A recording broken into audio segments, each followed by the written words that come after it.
Former UFC heavyweight champion Cain Velasquez has backed Jon Jones to defeat rising star Tom Aspinall amid talks of a potential clash this year. The pair are set to go head-to-head this year to unify the heavyweight belts. Jones recently successfully defended his title after defeating MMA legend Stipe Miocic back in November.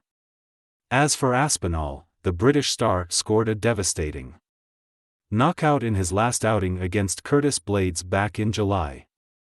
Heading into his clash with Miocic, Jones hinted that the fight with the UFC veteran could be his last inside the cage.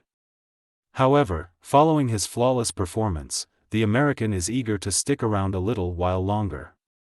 Many fans believe Bones is trying his utmost best to avoid taking on the Salford scrapper. However, Velasquez believes that isn't the case and has shared his thoughts on the potential clash.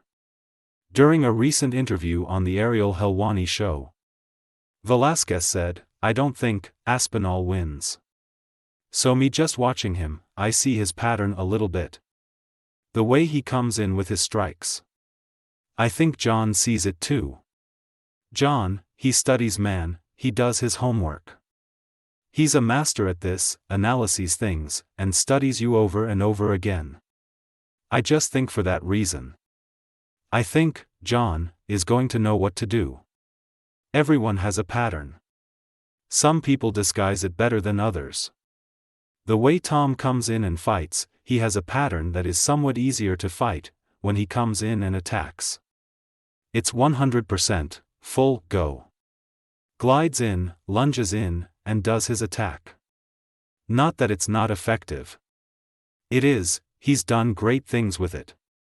But a thing about Jon Jones is, I think he beats him because of it." With talks ramping up about a potential showdown between the pair, UFC commentator has revealed what he believes to be Jones' desired payday for the fight against Aspinall. The rumor is that he wants $30 million.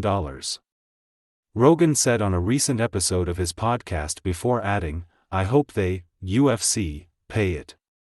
In a previous episode back in December, Rogan had plenty to say on the topic of Aspinall. "I wanna know, what would happen?" He raised the question with Aspinall. What happens to Aspinall in the second round? "If you wanna talk about a guy who sprints," he said. "If you wanna talk about a guy who is fast, which? Aspinall might be the fastest heavyweight in the history of the sport. I don't think anybody moves like that guy does. At a 250 pounds frame, his movement is extraordinary, and that's something you have to deal with. That is a crazy ability. His ability to move the way he moves is so much different to everybody else in the sport. His hand speed and full range of skills. He's got incredible stand-up, knocks guys out with one punch. He's a black belt in jiu-jitsu, really good wrestler. He has everything and he's young." UFC chief Dana White is adamant that he can make the fight happen this year. Jon Jones has never said behind the scenes, "I want fight Tom Aspinall." It's the exact opposite, he said. Jon Jones is like 37 or 38 years old now, has these huge gaps in between fights. He is not afraid to fight Tom Aspinall. He will fight Tom Aspinall and it will be the biggest fight in UFC history.